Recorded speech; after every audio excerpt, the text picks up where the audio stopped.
babae. Ang gabing umuulan. Ang kadiliman. Ang init. Isang pagkakamali. Isang gabing matagal na niyang ibinaon at kinalimutan. Ibinaba niya ang tingin sa susunod na linya. Pangalan ng ama, Jonas Del Fierro. Kinuha niya ang pangalawang papel. Parehong mga pangalan. Ang pangatlo. Pareho pa rin. Ang pang-apat. Jonas Del Fierro. Jonas Del Fierro. Jonas Del Fierro. Jonas Del Fierro. 4 na beses na nakasulat ang kanyang pangalan. 4 na beses na isinasampal sa kanya ang isang katotohanang hindi kayang iproseso ng kanyang isipan. Ang petsa ng kapanganakan. Magkakasabay. Isang araw, halos 9 na buwan pagkatapos ng gabing iyon. Napatingala siya mula sa mga papel patungo sa mukha ni Lorna. Nakita niya ngayon. Hindi na ang babaeng pagod, kundi ang inang desperado. Nakita niya ang katotohanan sa mga mata nito. At ang katotohanang iyon ay isang malaking pader na gumuho at bumagsak sa ibabaw niya. Nakalimutan niya ang board meeting. Nakalimutan niya ang kumpanya. Nakalimutan niya ang lahat. Ang tanging nakikita niya ay ang 4 na piraso ng papel sa kanyang kamay at ang nakasulat na pangalan niya. 4 na beses. Isang sumpa na paulit-ulit. Isang responsibilidad na hindi niya kailanman hinangad. Isang problema na hindi kayang ayusin ng kahit gaano karaming pera. Galit. Iyon ang unang emosyon na pumalit sa pagkabigla ni Jonas. Isang nag-aalab na galit na dumaloy sa kanyang buong sistema. Paanong nangyari ito? Paanong naglakas loob ang babaeng ito na guluhin ang kanyang pinag-ingatang mundo? Get out, mariing utos niya, hindi kay Lorna, kundi sa mga miyembro ng board. Meeting adjourned. Walang nagtanong. Walang umangal. Isa-isa silang tumayo at tahimik na lumabas ng silid. Ang iba ay hindi mapigilang sumulyap kay Lorna at sa mga papel na hawak ni Jonas. Nang silang dalawa na lang ang natira, ibinaling ni Jonas ang nanlilisik niyang mga mata kay Lorna. Is this some kind of a joke? Singhal niya. Isang scam? Magkano? Magkano ang kailangan mo para itigil ang kahibangang ito at maglaho na lang ulit? Ang kanyang isip, na sanay sa mga transaksyon at negosasyon, ay agad na naghanap ng solusyon. Ito ay isang problema at lahat ng problema ay may presyo. Ngunit umiling si Lorna at sa unang pagkakataon, may nakita siyang tapang sa mga mata nito. Hindi pera ang habol ko, Jonas. May sakit ang isa sa kanila. Si Jill. Kailangan niya ng operasyon. At inaasahan mong maniniwala ako agad, sarkastikong tanong ni Jonas. Tumatawa ng walang humor. 5 taon kang nawala, Lorna. 5 taon. At ngayon, bigla kang susulpot na may dalang 4 na bata at sasabihing anak ko sila. Napakagaling na timing. Wala akong pakialam kung maniwala ka o hindi, sagot ni Lorna, ang boses ay basag na. Ang mahalaga, tulungan mo ang anak mo. Bago pa siya makasagot, tumunog ang kanyang cellphone. Nakita niya ang pangalan sa screen, Isabel. Ang kanyang perpektong fiance. Ang kanyang perpektong kasosyo sa negosyo. Ang representasyon ng lahat ng pinaghirapan niya. Agad niyang pinatay ang tawag. Hindi ngayon.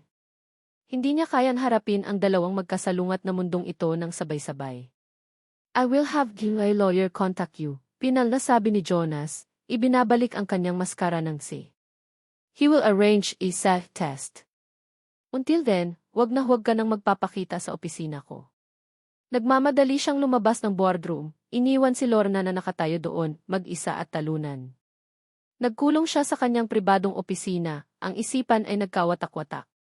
Isang scam. Iyon lang dapat ang ituring niya dito. Isang desperadong babae na sumusubok makakuha ng pera. Ngunit habang inuulit-ulit niya iyon sa kanyang isip, ang imahe ng 4 na birth certificate ay hindi maalis sa kanyang alaala. Kinagabihan, hindi siya mapakali. Tinawagan niya ang kanyang abogado. I want you to investigate a woman named Lorna Reyes. I want to know everything. Utang, mga kaibigan, lahat. At mag-set ka ng fit test. As soon as possible. Ngunit hindi sapat ang pag-utos. Isang puwersang hindi niya maintindihan ang nagtulak sa kanya na gawin ang isang bagay na hindi kapanipaniwala. Nagmaneho siya papunta sa address ng ospital na ibinigay ni Lorna. Para lang makasiguro, sabi niya sa sarili. Para mapatunayang nagsisinungaling siya. Ngunit nang makarating siya sa pediatric ward, ang lahat ng kanyang pag-aalinlangan ay nagsimulang gumuho.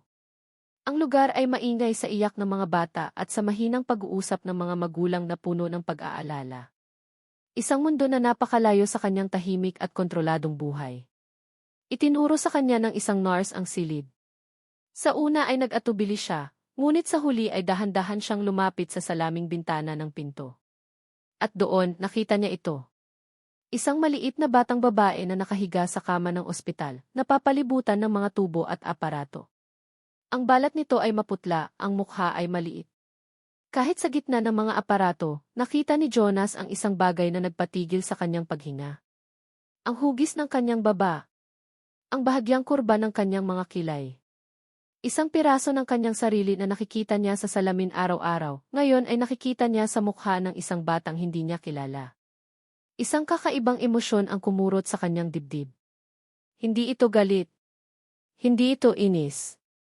Ito ay isang bagay na mas malalim, isang bagay na nakakatakot. Isang koneksyon. Isang bigat na hindi niya kailanman naramdaman. Tumayo lang siya doon, nakatitig sa bata sa likod ng salamin, hindi namamalayan ang paglipas ng oras. Nawala ang sisi. Nawala ang anak ng makapangyarihang Del Fierro. Ang natira ay isang lalaking nakatingin sa isang batang babae na maaaring dugo niya. Biglang tumunog ulit ang kanyang cellphone. Isabel. This time, sinagot niya. Jonas, darling. Kanina pa kita tinatawagan. Where are you? We need to finalize the guest list for our engagement party. My father wants to invite some potential investors, masayang sabi ni Isabel sa kabilang linya. Ang boses ni Isabelle, na karaniwang musika sa kanyang pandinig, ay biglang naging isang nakakairitang ingay. Ang engagement party, ang mga investor, ang buong mundong iyon ay tila napakababaw at walang katuturan kumpara sa eksenang nasa harap niya. I'm busy, Isabel. We'll talk later, mabilis niyang sagot, ang boses ay mas magaspang kaysa sa kanyang intensyon. Busy. Jonas, is everything okay? You sound strange. Hindi na siya sumagot. Pinatay niya ang tawag at ibinulsa ang cellphone. Humarap siyang muli sa bintana, ngunit wala na siya roon. Isang anino ang dumaan sa kanyang likuran. Anong ginagawa mo rito? Lumingon si Jonas. Nakatayo roon si Lorna, ang mga mata ay maihalong gulat at pagtatanggol. Halatang kagagaling lang sa labas para bumili ng pagkain.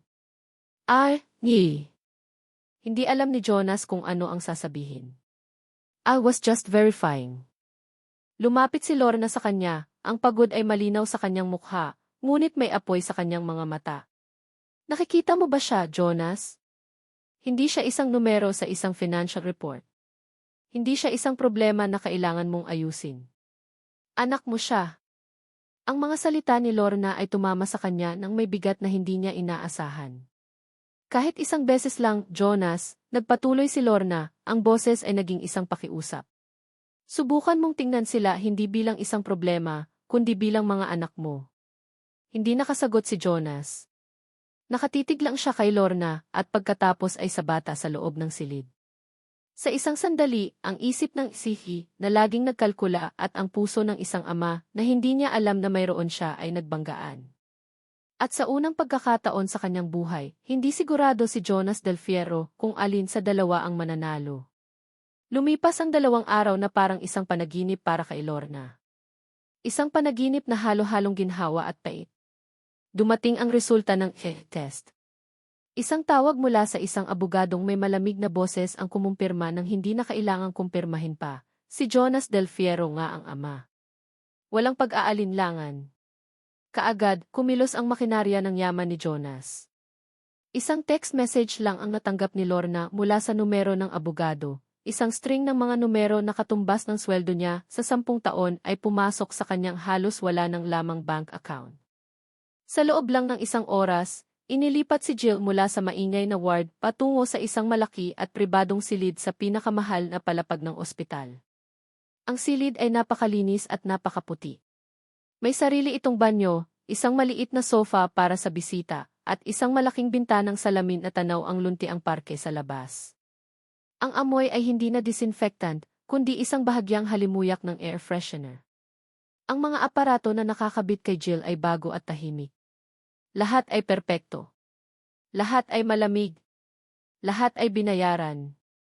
Ito ang tulong ni Jonas. Epektibo, mabilis, ngunit walang kaluluwa. Nagbibigay siya, ngunit hindi siya nagpapakita. Mula noong gabi na iyon sa pasilyo, hindi na niya nakita o nakausap pa si Jonas.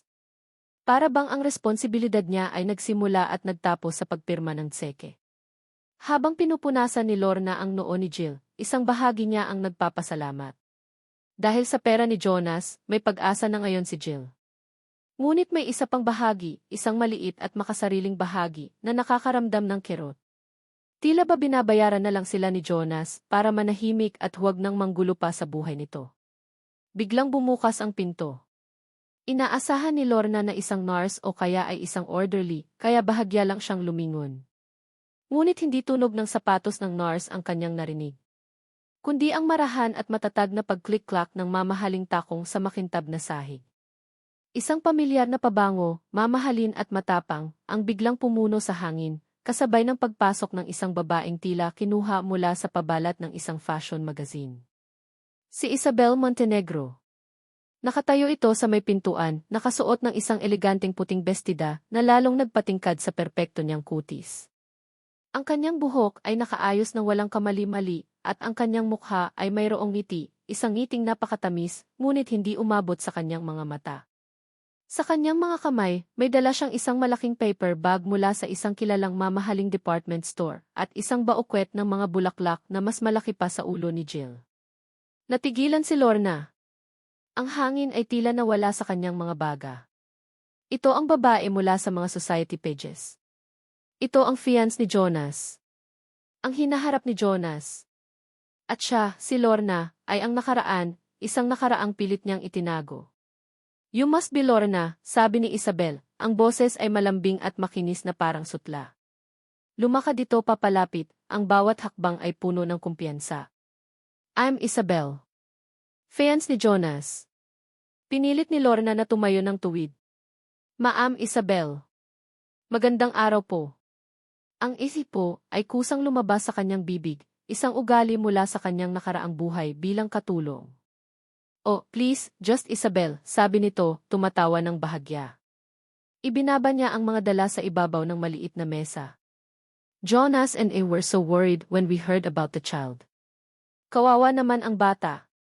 Ang paraan ng pagkakasabi niya ng the child ay tila ba isa itong bagay, hindi isang tao. Tumingin si Isabel kay Jill na natutulog. She looks delicate. May kung anong tono sa kanyang boses na hindi matukoy ni Lorna, awa ba o pag-insulto. May sakit po siya sa puso, mahinang sagot ni Lorna, naramdaman ang pangangailangang ipagtanggol ang kanyang anak. Yes, I know. Jonas told me everything, sabi ni Isabel, at pagkatapos ay ibinaling ang tingin kay Lorna. You are very brave, raising 4 children all gisa yourself. Hindi ko alam kung kaya ko iyon. Ang ngiti ay naroon pa rin, ngunit ang kanyang mga mata ay tila sinusuri si Lorna mula ulo hanggang paa, tinitingnan ang kanyang kupas na t-shirt at pantalon, ang kanyang mga kamay na medyo magaspang, ang kanyang pagod na mukha. Naramdaman ni Lorna na para siyang isang maruming basahan na inilatag sa isang malinis na sahig. Anyway, masiglang sabi ni Isabelle na tila nagpapalit ng paksa. We wanted to make sure you have everything you need. Ipinadala na ni Jonas ang financial support, right? At dinala ko na rin itong ilang maliliit na bagay para sa bata. Inilabas niya mula sa paper bag ang isang napakalaking teddy bear, halos kasing laki ni Jill at ilang set ng mamahaling damit pambata. Magaganda ang mga ito, ngunit para kay Lorna, ang mga ito ay simbolo ng isang mundong hindi kailanman magiging sa kanila. Salamat po, iyon lang ang naisagot ni Lorna. Walang anuman. Anything for Jonas' responsibilities. Muli, ang salitang ginamit nito ay tila may dalang patalim. Pagkatapos ay ginawa ni Isabelle ang isang bagay na nagpatigil sa puso ni Lorna. Itinaas nito ang kanyang kaliwang kamay upang ayusin ang isang hibla ng buhok na wala naman sa lugar. Ang galaw ay simple ngunit sinadya. Sa ilalim ng ilaw ng ospital, kumislap ang isang dambuhalang diamante sa kanyang palasingsingan. Ang bato ay napakalaki at napakaliwanag, tila isang bituin na ninakaw mula sa langit. Pasensya na, medyo magulo ang isip namin ni Jonas ngayon, sabi ni Isabel, habang ang kamay na may singsing ay nakapatong pa rin malapit sa kanyang mukha. We're in the middle of planning our wedding. Ang daming detalye. Ang venue, ang mga bulaklak, ang guest list, it's all so overwhelming. But we want it to be perfect. The perfect start to our perfect life together. Ang bawat salita ay isang karayom na tumutusok sa dibdib ni Lorna. Ang kasal. Ang perpektong buhay. Lahat ng bagay na hindi para sa kanya. Lahat ng bagay na siya at ang kanyang mga anak ang naging hadlang. Nang makita ni Isabelle ang sakit sa mukha ni Lorna, ang kanyang ngiti ay tila mas lumawak. Tapos na ang kanyang palabas. Tumayo na siya para umalis. Well, I should go. May meeting pa ako with our wedding planner. Naglakad siya patungo sa pinto, ngunit bago siya tuluyang lumabas, huminto siya at lumingon. Ang mga bisita sa pasilyo ay hindi sila maririnig. Lumapit siyang muli kay Lorna, ang distansya nila ay isang dangkal na lang. Ang matamis na ngiti ay ganap nang nawala sa kanyang mukha. Ang natira ay isang malamig at mapanganib na tingin. Masaya ako na nandito ka, bulong ni Isabel. Ang kanyang boses ay puno ng laso na siya lang ang nakakarinig. Para ipaalala kay Jonas kung ano ang iiwanan niya. Huminto siya sandali, ang kanyang mga mata ay tumingin ng may pagkasuklam sa tiyan ni Lorna, na para bang inaalala ang pinagmulan ng mga bata. Ang mga kalat ng nakaraan. Pagkasabi niyon, tumalikod na siya at lumakad palayo, ang pagklik-klak ng kanyang mga takong ay umalinggaw sa pasilyo, iniwan si Lorna na nakatayo, hindi makagalaw, na para bang sinampal at sinaksak ng sabay-sabay. Ang malamig na takot ay gumapang sa kanyang puso, mas malamig pa kaysa sa aircon ng mamahaling silid na iyon. Ang mga salita ni Isabel, ang mga kalat ng nakaraan, ay umalinggaw sa isip ni Jonas sa loob ng maraming araw, na parang isang sirang plaka. Mayroon itong tono ng pagtatagumpay, isang kasiyahang hindi niya maintindihan. Alam niyang binisita nito si Lorna. Alam niyang nagdala ito ng mga regalo. Ito ang tamang gawin, ang inaasahan mula sa isang matinong fiance. Ngunit may kung anong bumabagabag sa kanya, isang tinik na hindi niya matanggal sa kanyang lalamunan. Sinubukan niyang ibaling ang kanyang atensyon sa trabaho. Nagbasa siya ng mga report, pumasok sa mga meeting, sinigawan ang mga department head. Ngunit sa unang pagkakataon, ang lahat ng iyon ay tila walang kulay. Ang mga numero sa spreadsheet ay walang buhay. Ang mga gusaling itinatayo niya ay mga walang kaluluwang istruktura lamang. Paulit-ulit na bumabalik sa kanyang isipan ang isang imahe, ang mukha ng isang batang babae sa likod ng salamin, may mga tubong nakakabit sa katawan, at may mga matang kamukhang-kamukha ng sa kanya. Isang hapon, hindi na niya natiis. Sa halip na umuwi sa kanyang malaki at tahimik na penthouse, natagpuan niya ang kanyang sarili na nagmamaneho pabalik sa ospital. Wala siyang dalang regalo. Wala siyang plano. Sinusundan lang niya ang isang hindi maipaliwanag na puwersa. Nang pumasok siya sa pribadong silid, ang eksena sa loob ay parehong magulo at payapa. Nakaupo si Lorna sa tabi ng kama ni Jill, binabasa ito ng isang kwentong pambata sa mahinang boses. Sa sofa, naglalaro ang tatlo pang bata, binabantayan ng isang babaeng hindi pamilyar kay Jonas. Ito pala si Maritz, ang matalik na kaibigan ni Lorna na sumaglit upang tumulong. Ang kambal na lalaki, sina Jake at Joy, ay nag-aagawan sa isang laruang kotse. Ang isa pang batang babae, si Jenna, ay tahimik na nagdodrawing sa isang sulok. Lahat sila ay natigilan at napatingin sa kanya nang siya'y pumasok. Tatlong pares ng maliliit na mata ang sumuri sa kanya mula ulo hanggang paa. Sino ka po? Tanong ni Jake, ang pinakamatapang sa tatlo. Napatingin si Jonas kay Lorna, naghahanap ng tulong. Ngumiti lang si Lorna ng bahagya. Mga anak, siya si Tito Jonas ninyo. Tito Jonas. Ang salita ay tila dayuhan sa kanyang pandinig. Sinubukan ni Jonas na ngumiti, ngunit naramdaman niyang ito'y isang pilit na pagngiwi. Ano ang dapat niyang gawin? Paano kausapin ang mga maliliit na taong ito? Siya, na kayang makipagnegosasyon ng milyon-milyong pisong kontrata, ay hindi alam kung paano sisimulan ang isang pag-uusap sa tatlong talampakang mga bata. Lumuhod siya upang maging kapantay nila, isang galaw na naramdaman niyang napakabagal at hindi natural para sa kanyang matigas na katawan. Hello, sabi niya, ang kanyang boses ay mas malakas kaysa sa kanyang inaasahan. Nagkatinginan ang tatlong bata, pagkatapos ay bumalik sa kanilang ginagawa na para bang isa lang siyang muebles na biglang tumubo sa silid. Napahiya, tumayo si Jonas, hindi alam kung saan ilalagay ang kanyang mga kamay. Lumapit sa kanya si Lorna. Hayaan mo lang sila.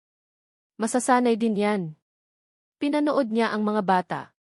Ang kanilang walang malay na paglalaro, ang kanilang maliliit na pag-aaway, ang kanilang malalakas na tawanan.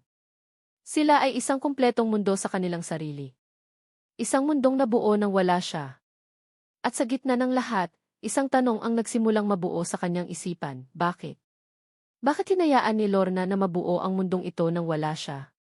Ang isang babaeng tila napakabuti at mapagmahal, bakit niya ipagkakait ang mga anak sa kanilang ama? Ilang sandali pa, napagod din ang tatlo at dinala ni Marit sa maliit na pantry ng ospital para kumain ng merienda. Naiwan si Jonas at Lorna sa katahimikan, ang tanging maririnig ay ang mahinang pagbip ng monitor ni Jill. Dahan-dahan, lumapit si Jonas sa kama. Pinagmasdan niya ang natutulog na mukha ni Jill. Ang kanyang balat ay parang papel sa nipis. Ang kanyang dibdib ay bahagyang umaangat sa bawat hirap na paghinga. Inabot niya ang kanyang kamay, nag-aalangan, at marahang hinaplos ang pisngi nito gamit ang likod ng kanyang daliri. At sa sandaling iyon, gumalaw si Jill sa kanyang pagkakatulog. Ang maliit nitong kamay ay naghanap at pagkatapos ay mahigpit na humawak sa hintuturo ni Jonas. Para siyang nakuryente. Isang mainit at malakas na kuryente ang dumaloy mula sa maliit na kamay na iyon, pataas sa kanyang braso, at dumiretso sa kanyang dibdib. Natigilan siya. Ang puso niyang matagal nang naging bato ay biglang kumabog ng napakalakas. Ang pakiramdam ay dayuhan, makapangyarihan, at nakakatakot. Sa buong buhay niya ng pagpirma ng mga kontrata at pagpapatakbo ng isang imperyo, wala pang kahit anong bagay na nagparamdam sa kanya ng ganito, isang koneksyong hindi kayang ipaliwanag ng lohika o pera. Dahan-dahan niyang binawi ang kanyang daliri, hindi dahil sa ayaw niya, kundi dahil ang pakiramdam ay napakatindi. Kailangan niya ng hangin. Kailangan niyang maibalik ang kontrol. Humarap siya kay Lorna, ang kanyang mukha ay hindi na blanko. Ito ngayon ay puno ng pagkalito at isang bagong uri ng sakit. Bakit, tanong niya, ang kanyang boses ay halos isang bulong ngunit puno ng bigat. Bakit ka umalis nang walang paalam, Lorna? Ang tanong ay nakabitin sa hangin sa pagitan nila, mabigat at puno ng 5 taong katahimikan. Nakita ni Jonas ang pagbabago sa mukha ni Lorna. Ang kaninang kalmadong ekspresyon ay napalitan ng sakit at takot. Napayuko ito, umiiwas sa kanyang mga mata. Wala na yon, Jonas. Matagal na, sagot niya, ang boses ay nanginginig. Hindi yon wala lang, giit ni Jonas, ang kanyang boses ay bahagyang tumaas. May karapatan akong malaman. Kung sinabi mo lang sa akin noon. Kung binigyan mo man lang sana ako ng pagkakataong Hindi niya natapos ang sasabihin. Pagkakataong ano? Maging ama? Noong mga panahong iyon, ang tanging nasa isip niya ay ang kumpanya, ang pagpapatunay sa kanyang ama. Ang isang anak, lalo na sa isang katulong, ay magiging isang malaking iskandalo. Isang sagabal. Ngunit ngayon, habang nakatingin sa mukha ni Lorna na puno ng itinatagong pighati, naramdaman niya ang isang panghihinayang na hindi niya maintindihan. Isang panghihinayang sa isang buhay na hindi niya alam na nawala sa kanya. Hindi mo maiintindihan, mahinang sabi ni Lorna, habang pinipigilan ang mga luhang nagbabadyang tumulo. Yumakap siya sa kanyang sarili na parabang nilalamig. Then explain it to me, halos isigaw na ni Jonas. Ang kanyang pagtitimpi ay unti-unti nang nawawala. Ang pader na itinayo niya sa paligid ng kanyang puso ay nagsisimula ng magkabitak-bitak. Ano ang kinatatakutan mo, Lorna? Ako ba? Hindi sumagot si Lorna. Tumalikod lang ito, ang mga balikat nito ay nanginginig. Ang kanyang pananahimik ay mas malakas pa kaysa sa kahit anong sigaw. Ito ay isang pader na hindi kayang tibagin ng galit o pera ni Jonas. Naiinis, napasuntok si Jonas sa pader, ngunit pinigilan niya ang kanyang sarili sa huling sandali. Ano ba ang nangyayari sa kanya? Nawawala ang kanyang kontrol, ang bagay na pinahahalagahan niya higit sa lahat. At sa gitna ng tensyonadong katahimikan na iyon, isang malakas na tunog ang bumasag sa lahat. Beep! Ang mahinang pag-beep ng monitor ni Jill ay biglang napalitan ng isang tuloy-tuloy at nakabibinging tunog. Ang berdeng linya na kanina lang ay kalmadong tumataas at bumababa ay naging isang tuwid at walang buhay na linya. Sabay silang napalingon ni Lorna sa monitor, ang kanilang mga mata ay nanlalaki sa takot. Jill, sigaw ni Lorna, ang kanyang boses ay puno ng purong sindak. Ang pinto ay bumukas ng malakas. Isang nurse ang pumasok na tumatakbo, ang kanyang mukha ay puno ng pag-aalala. Code Blue. Code Blue in room 502. Get the crash cart, sigaw nito sa intercom. Sa isang iglap, ang tahimik na silid ay napuno ng mga doktor at nurse na mabilis na kumikilos. Itinulak nila si Jonas at Lorna palabas ng silid. Sir, ma'am, please wait outside. Nakatayo si Jonas sa pasilyo, ang kanyang likod ay nakasandal sa malamig na pader, hindi makagalaw. Ang kanyang mga tainga ay nabibingi sa nakakataratang tunog mula sa loob ng silid.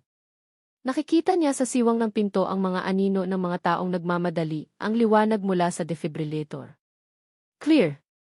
Nakikita niya ang pagbagsak ni Lorna sa sahig, umiiyak at paulit-ulit na binabanggit ang pangalan ni Jill.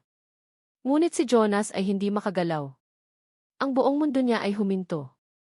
Ang SEC, na kayang kontrolin ang lahat, ay biglang naging isang walang kapangyarihang manonood. Ang isip niya ay blanko. Ang tanging naririnig niya ay ang nakabibinging tunog ng isang tuwid na linya, isang tunog na sumisigaw ng isang katotohanang ngayon lang niya napagtanto. Ang batang iyon, ang batang hindi niya kilala, ang batang ngayon ay maaaring mawala sa kanya nang hindi man lang niya nabibigyan ng pagkakataon, ay ang pinakamahalagang bagay sa mundo. Ang mga minuto ay tila mga oras. Ang bawat segundo na lumilipas ay isang pagkirot sa dibdib ni Lorna. Nakaluhod siya sa malamig na sahig ng pasilyo, ang kanyang mga kamay ay magkadasal, ang kanyang mga labi ay walang tigil sa pagbulong ng pangalan ni Jill. Sa tabi niya, nakatayo si Jonas na parang isang estatwang bato, ang mukha ay blanko, ngunit ang mga kamao ay nakakuyom ng napakahigpit. Sa wakas, pagkatapos ng tila isang kawalang hanggan, bumukas ang pinto. Lumabas ang pangunahing doktor, tinatanggal ang kanyang face mask, ang mukha nito ay pagod at seryoso. Na-stabilize namin siya, sabi ng doktor, at isang maliit na hininga ng ginhawa ang nakawala sa mga labi ni Lorna. Ngunit ang salitang ngunit ay palaging may kasunod na masamang balita. She's too weak. Her heart can't take another episode like that. Ang operasyon na pinaplano natin hindi na sapat. Tumingin ang doktor sa kanila, ang mga mata nito ay puno ng habag. Mayroon na lang tayong isang natitirang option. Ay bone marrow transplant. Bone marrow transplant. Ang mga salita ay umalinggaw sa isip ni Lorna. Narinig na niya ang mga iyon dati sa mga drama sa telebisyon. Palagi itong ang huling baraha. Ang pinakamahirap. Ang pinakamahal. Ito lang ang paraan para bigyan siya ng pagkakataong lumakas ng sapat para sa heart surgery, pagpapatuloy ng doktor. Ang problema, kailangan natin ng donor. Isang donor na may perpektong tugma. A-perfect match.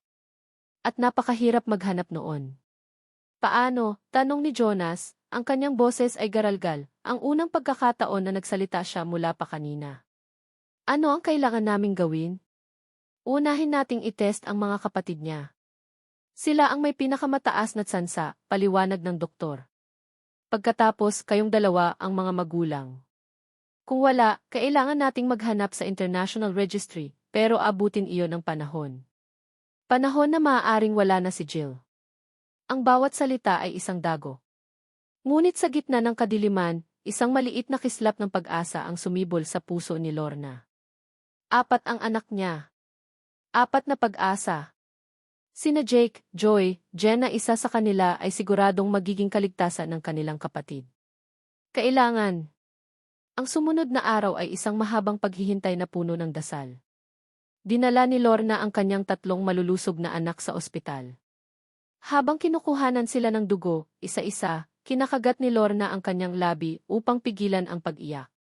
Nakaramdam siya ng matinding guilt habang nakikita ang takot sa mga mata ng kanyang mga anak, ngunit pinalakas niya ang kanyang loob. Para ito kay Jill.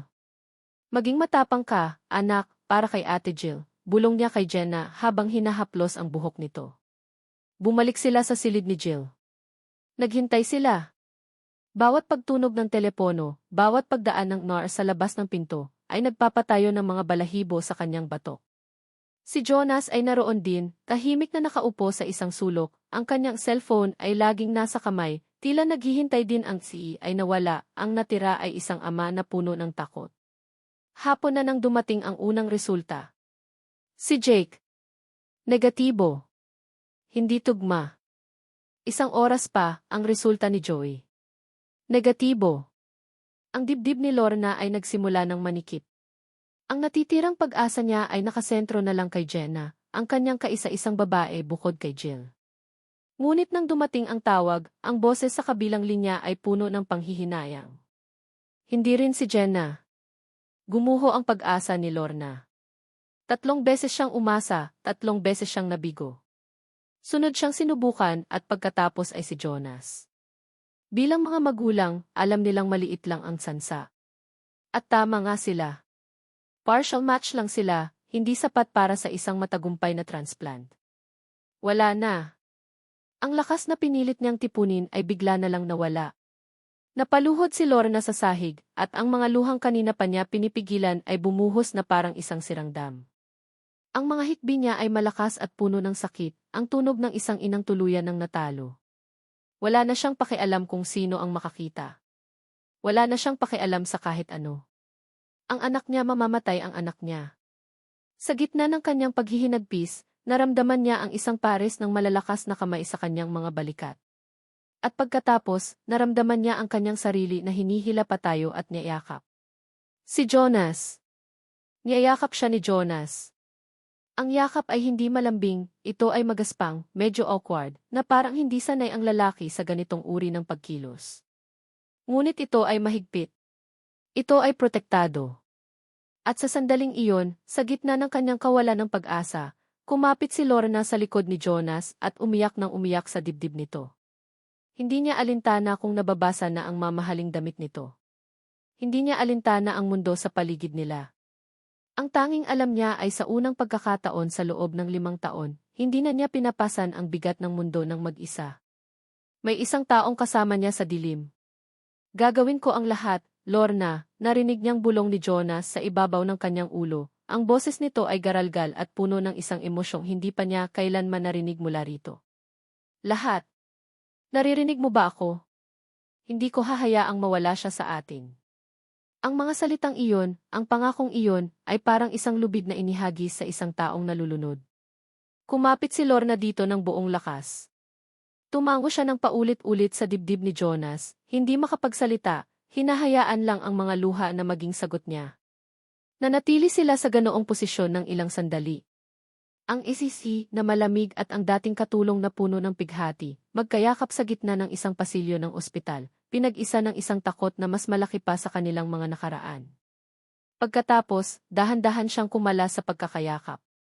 Hinawakan ni Jonas ang kanyang mga balikat at tiningnan siya ng diretso sa mata. Ang kanyang mukha ay nagbago. Hindi na ito ang mukha ng isang amang nagdadalamhati, kundi ang mukha ng isang isihi na nakahanap ng bagong anggulo, isang bagong estratehiya. Mayroong determinasyon sa kanyang mga mata, isang uri ng bagsik na nakita na ni Lorna dati sa boardroom, ngunit ngayon, ito ay para sa ibang dahilan. Para sa kanilang anak. Maghahanap tayo sa buong mundo kung kinakailangan, sabi ni Jonas. Gagamitin ko ang lahat ng koneksyon ko, lahat ng pera ko. Hindi tayo susuko. Tumalikod ito at nagsimulang maglakad-lakad pabalik-balik sa pasilyo. Ang kanyang isip ay halatang tumatakbo ng 100 milya bawat oras. Para siyang isang general na nagpaplano ng kanyang susunod na atake. Ang International Registry masyadong matagal, bulong nito sa sarili. We need options. We need them now. Huminto ito. Tumingin sa kawalan. Ang kanyang mga mata ay lumaki ng bahagya na para bang isang bombilya ang biglang umilaw sa loob ng kanyang ulo. Isang ideyang napakalayo, halos imposible, ngunit isang ideya pa rin. Isang ideya na puno ng desperasyon. Mabilis niyang kinuha ang kanyang cellphone mula sa bulsa. Mabilis ang pagpindot ng kanyang mga daliri sa screen. Nakatingin lang si Lorna, nagtataka kung sino ang tatawagan nito na makakatulong sa kanila ngayon. Ang Pangulo ng Pilipinas? Isang sikat na doktor sa Amerika. Inilagay ni Jonas ang cellphone sa kanyang tainga. Naghintay siya. Ang kanyang buong katawan ay tensyonado. Isabelle, sabi niya nang may sumagot sa kabilang linya. Ang boses niya ay hindi nagtatanong. Ito ay isang utos na nababalutan ng pakiusap. Nasaan ka? Nakinig siya sandali, ang kanyang panga ay tumigas. Don't care about the meeting. Cancel it, mariin niyang sabi. Kailangan kong hilingin sa'yo ang isang pabor. Isang napakalaking pabor. May katahimikan. Si Lorna ay nakatayo lang doon, ang kanyang puso ay kumakabog, hindi maintindihan kung bakit ang pangalan ng fiance ni Jonas ang binanggit nito sa oras na ito. At pagkatapos ay sinabi ni Jonas ang mga salitang magpapabago sa lahat. Pumunta ka dito sa ospital. Ngayon din kailangan mong magpa-test. Ang tawag ni Jonas kay Isabelle ay isang desperadong hakbang, isang suntok sa buwan na ginawa ng isang taong wala ng ibang mapagpipilian. Alam niya ang halos imposible. Ngunit ang pag-asang kahit gaano kaliit ay mas mabuti kaysa sa wala. Kaya naghintay siya, ang bawat minuto ay tila isang pako na dahan-dahang ibinabaon sa kanyang dibdib. Dumating si Isabel sa ospital na may halong pagkainis at pag-aalala sa kanyang mukha. Jonas, ano ba itong kabaliwan na ito? You pulled me out of a very important meeting. Please, Isabel. Just do it, pakiusap ni Jonas, walang lakas na magpaliwanag. For me. Sa huli, sa kabila ng pagrereklamo, pumayag din si Isabelle. Para kay Jonas, ginawa niya. O iyon ang inisip niya. Ang sumunod na 24 na oras ay ang pinakamahabang 24 na oras sa buhay ni Jonas. Hindi siya umuwi. Hindi siya natulog. Hindi siya kumain.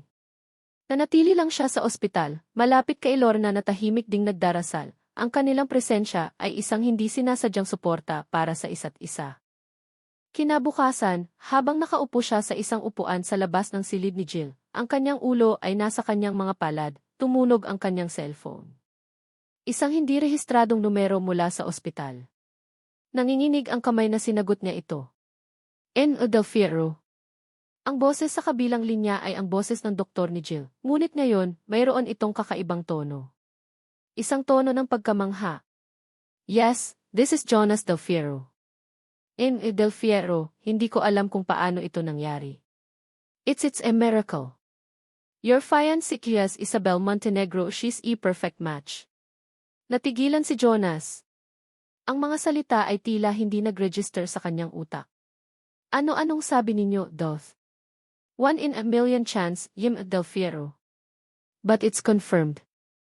She's a perfect match for Jill, masayang pag-ulit ng doktor. Pwede na nating simulan ang proseso para sa transplant. Ibaba niya ang telepono. Sa isang iglap, ang bigat na pumipiga sa kanyang dibdib sa loob ng maraming araw ay biglang nawala. Napalitan nito ng isang napakalakas na bugso ng kagalakan at ginhawa na halos nagpatumba sa kanya. Isang milagro. Isang tunay na milagro. Ang una niyang ginawa ay hanapin si Lorna. Nakita niya itong nakaupo sa kapilya ng ospital, umiiyak habang nakatingin sa altar. Lumapit siya at marahang hinawakan ang balikat nito. Lorna, sabi niya, ang kanyang sariling boses ay nanginginig sa emosyon. May donor na tayo. Si Isabelle ang sagot. Ang mga mata ni Lorna na puno ng luha ay biglang napuno ng pag-asa. Totoo ba yan, Jonas? Lorna. Totoo. Sa sandaling iyon, ang pader sa pagitan nila ay gumuho. Niyakap niya si Lorna, at sa pagkakataong ito, hindi ito awkward o pilit. Ito ay isang yakap ng dalawang magulang na nabigyan ng pangalawang pagkakataon. Maliligtas na siya. Maliligtas na ang anak natin. Tinawagan niya kaagad si Isabel. Isabel, thank you. Oh God, thank you. I owe you my life. I owe you everything. I know, kalmadong sagot ni Isabel sa kabilang linya. Magkita tayo. May kailangan tayong pag-usapan. Pumunta si Jonas sa isang mamahaling restaurant kung saan naghihintay si Isabel. Ang puso niya ay puno ng pasasalamat. Handa siyang ibigay dito ang kahit ano, pera, share sa kumpanya, isang islang pribado. Walang katumbas na presyo ang buhay ng kanyang anak. Naabutan niya si Isabel na kalmadong umiinom ng isang baso ng red wine na para bang isa lang itong ordinaryong araw. Ang ganda nito ay tila mas nakakasilaw ngayon na para bang isa itong anghel na ipinadala mula sa langit. Isabelle, hindi ko alam kung paano magsisimula, sabi ni Jonas pagkaupo niya. Ang ginawa mo, you saved her. You saved me. Ngumiti si Isabelle, isang maliit at kontroladong ngiti. I'm glad could help, Jonas. Gagawin ko ang lahat para sa iyo. At para sa magiging pamilya natin. Sabihin mo lang kung anong gusto mo. Anything. It's yours. Itinabi ni Isabelle ang kanyang baso ng alak. Tumingin ito sa kanya ng diretso sa mata. Ang kaninang mainit-init na tingin ay biglang nanlamig, naging kasing lamig ng yelo. Gusto kong iligtas ang anak mo, Jonas. At ililigtas ko siya, sabi niya, ang kanyang boses ay pantay at walang emosyon. Sa isang kondisyon. Kumunot ang noo ni Jonas. Kondisyon? Isang maliit na bagay lang naman. Humilik siya paharap, ang kanyang mukha ay ilang pulgada na lang mula sa kanya. Ang pabango nito ay tila nakakasakal. Iligtas ko ang anak mo. Kapalit ng hinaharap natin. Ano-anong ibig mong sabihin? Tanong ni Jonas, ang kaba ay nagsisimula ng gumapang sa kanyang sistema. At doon, inilatag ni Isabelle ang kanyang mga baraha, isa-isa, na may katumpakan ng isang berdugo. Hiwalayan mo si Lorna. Paalisin mo siya, kasama ang 3 pa niyang anak. Palayuin mo sila, kung saan hindi na sila kailanman magiging problema pa.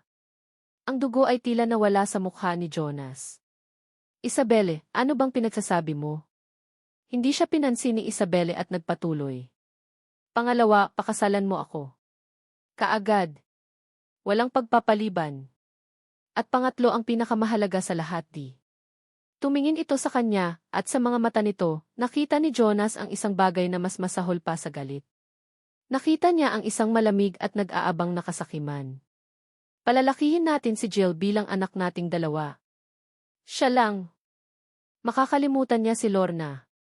Makakalimutan niya ang mga kapatid niya. Ang makikilala niyang ina ay ako. Ang mundo ni Jonas ay gumuho. Ang anghel na nasa harap niya ay biglang naging isang demonyo. Ang hangin ay naging mabigat, hindi niya mahinga. Ito ay isang biro. Isang masamang biro. Hindi mo gagawin yan, halos pabulong na sabi ni Jonas, puno ng pagtanggi at pagkasindak. Hindi mo gagamitin ang buhay ng isang bata. Ngumiti si Isabel. Isang ngiting malamig, walang kaluluwa at puno ng tagumpay.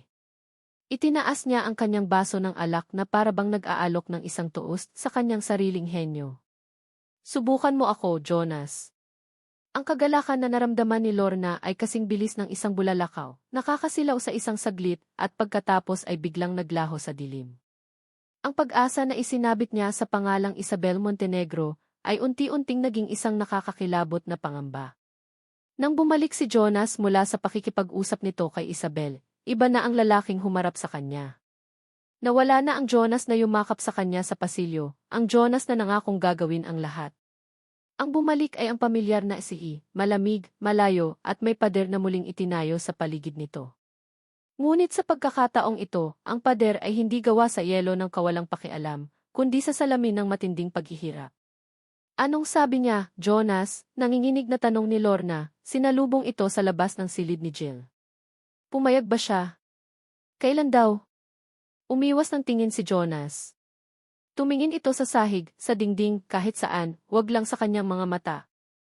May mga bagay pa kaming kailangang ayusin. Ang sagot ay malabo at kulang. Naramdaman ni Lorna ang panlalamig na gumapang sa kanyang likuran. Anong mga bagay? Pera ba?